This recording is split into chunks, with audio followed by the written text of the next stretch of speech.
One of my favorite stories in the Bible is that of Mary Magdalene. And it gets talked about a lot, but I think one of the aspects we don't think about in the story of Mary Magdalene is the surrounded feeling that she probably felt as she was on the floor in front of Jesus' feet. The story of Mary Magdalene is found in the book of John, chapter 8. Starting in verse 3, it says, "Then the scribes and Pharisees brought to him a woman caught in adultery. And when they had set her in the midst, they said to him, 'Teacher, this woman was caught in adultery in the very act. Now Moses in the law commanded us that such should be stoned. But what do you say?' This they said, testing him, that they might have something of which to accuse him. But when Jesus stooped down and wrote on the ground with his finger, as though he did not hear.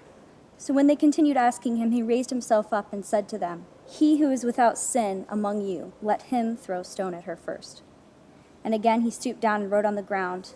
Then those who heard it, being convicted by their conscience, went out one by one, beginning with the oldest, and even to the last. And Jesus was left alone, and the woman standing in the midst."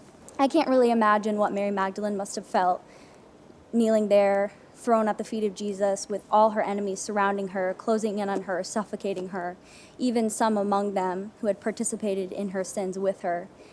And Jesus just wrote on the ground quietly, and all of that feeling and all the surrounded was just dissipated. And Jesus was there surrounding her instead.